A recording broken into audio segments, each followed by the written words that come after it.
ಸಂತೋಷ ಪಡ್ತಕ್ಕಂಥದ್ದೇನಿಲ್ಲ. ಒಬ್ಬ ಒಳ್ಳೆ ಜನಪ್ರತಿನಿಧಿ ಅವ್ರ ಮ್ಯಾಗ ಅಪಾದನೆ ಐತಿ ಕೊಡ್ತಕ್ಕಂಥ ಸನ್ನಿವೇಶ. ಈಗ ಮಂತ್ರಿ ಮಂಡಲ ಮಾಡ್ಬೇಕಂತ ಮಂತ್ರಿ ಮಂಡಲಕ್ಕೆ ಅಪೇಕ್ಷೆ ಪಟ್ಟದ್ದೇನು ಕರೆ. ಈಗ ನಮ್ಮ ಪಕ್ಷ ಹೈಕಮಾಂಡ್ ವಿಶ್ವಾಸ ಐತಿ. ಉತ್ತರ ಕರ್ನಾಟಕ ಅಂತ ಪರಿಗಣಿಸ್ತಾರೆ ಎರಡನ್ನೂ ಸೇರಿ. ಆ ಒಂದು ಆಧಾರದ ಮ್ಯಾಗ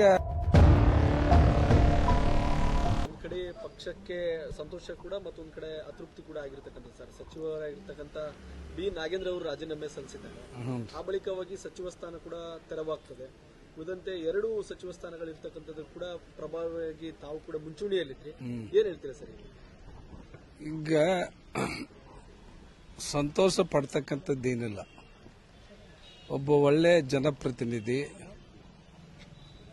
ಸುಮಾರು 4 ಸಲ ಶಾಸಕರಾಗಿ ಆರಿಸಿ ಬಂದಿರತಕ್ಕಂಥವ್ರು ನಾಗೇಂದ್ರ ಅವರು.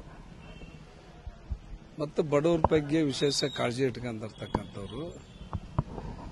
ಅವರು ಇನ್ನೂ ಆರೋಪಿನೂ ಕೂಡ ಆಗಿಲ್ಲ. ಕೋರ್ಟ್ ಅವ್ರನ್ನ ಆರೋಪಿ ಅಂತ ಎಲ್ಲಿ ಕೂಡ ಹೇಳಿಲ್ಲ.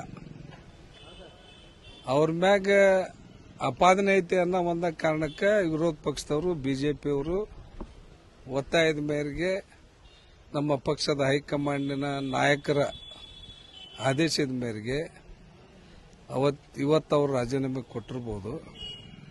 ಕೊಡ್ತಕ್ಕಂಥ ಸನ್ನಿವೇಶನ ಅಲ್ಲಿದು. ಆದರೂ ಕೂಡ ಇವತ್ತು ಅವರು ನಮ್ಮ ಪಕ್ಷದ ಹೈಕಮಾಂಡಿಗೆ ಗೌರವ ಕೊಟ್ಟು ಪಕ್ಷಕ್ಕೆ ಮುಜುಗುರ ಆಗಬಾರ್ದು ಅಂತಕ್ಕಂಥ ಉದ್ದೇಶದಿಂದ ಇವತ್ತು ಕೊಟ್ಟಾರ. ಕೊಟ್ಟ ತಕ್ಷಣ ಈಗ ಮಂತ್ರಿ ಮಂಡಲ ಮಾಡ್ಬೇಕಂತಕ್ಕಂಥದ್ದು ಐತಿ. ನಾವು ಮಂತ್ರಿ ಮಂಡಲಕ್ಕೆ ಅಪೇಕ್ಷೆ ಪಟ್ಟದ್ದೇನು ಕರೆ. ಸನ್ಮಾನ್ಯ ಮಾಜಿ ಮುಖ್ಯಮಂತ್ರಿಗಳಂತ ಸಿದ್ದರಾಮಯ್ಯನವರು ಕೂಡ ನನ್ನ ಪರವಾಗಿ ಹೇಳಿದ್ದು ಕರೆ. ಈಗ ನಮ್ಮ ಪಕ್ಷ ಹೈಕಮಾಂಡ್ ಇಂಥ ಸಂದಿಗ್ಧ ಪರಿಸ್ಥಿತಿಯಲ್ಲಿ ಅವ್ರೇನು ನಿರ್ಣಯ ತಗೊಂತಾರ ಆ ನಿರ್ಣಯಕ್ಕೆ ನಾವು ಬದ್ಧರಾಗಿರ್ತೇವೆ. ಕೊನೆ ಹಂತದಲ್ಲಿ ಕೂಡ ತಮ್ಮ ಹೆಸರನ್ನ ಕಳೆದ ಬಾರಿ ಕೈ ಬಿಟ್ಟಿದ್ರಿ ಸರ್. ಈ ಬಾರಿ ಪರಿಗಣನೆ ಮಾಡ್ತಾರಂತ ವಿಶ್ವಾಸ ಇದೆಯಾ ಸರ್? ವಿಶ್ವಾಸ ಐತಿ. ಪ್ರಮುಖವಾಗಿ 1 ಸಚಿವ ಸ್ಥಾನ ಖಾಲಿ ಇದ್ದಂತ ಸಂದರ್ಭದಲ್ಲಿ ಅದನ್ನ ಮಹಿಳಾ ಕೋಟಕ್ಕೆ ಕೊಡಬೇಕನ್ನೋದಿತ್ತು ಸರ್. ಈ ಸಂದರ್ಭದಲ್ಲಿ ಏನು ಹೇಳಕ್ಕಾಗಲ್ಲ. ನಮ್ಮ ಒಬ್ಬರು ಯುವ ಮಿತ್ರರು ರಾಜೀನಾಮೆ ಕೊಟ್ಟದ್ದು ನಮಗೂ ಕೂಡ ನೋವೈತಿ. ಅವರು ಕೊಟ್ಟ ತಕ್ಷಣ ನಮ್ಮ ಹೈಕಮಾಂಡ್ ಏನ್ ನಿರ್ಣಯ ತಗೊಂತೈತಿ ಅದಕ್ಕೆ ಬದ್ಧರಾಗಿರ್ತಾವ ಅಷ್ಟೇ.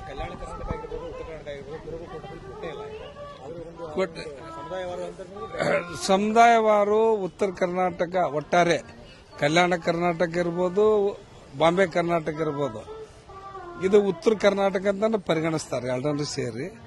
ಅದಕ್ಕೆ ಅವರು ಆ ಒಂದು ಆಧಾರದ ಮ್ಯಾಗ ನಮ್ಮ ನಾಯಕರು ಹೈಕಮಾಂಡ್ ನಮ್ಮ ಮಾಜಿ ಮುಖ್ಯಮಂತ್ರಿಗಳು ಏನ್ ನಿರ್ಣಯ ತಗೊಂತಾರೋ ಮತ್ತು ಈಗಿನ ಮುಖ್ಯಮಂತ್ರಿಗಳು ಏನ್ ನಿರ್ಣಯ ತಗೊಂತಾರೋ ಅದಕ್ಕೆ ನಾವು ಬದ್ಧರಾಗಿರ್ತೇವೆ.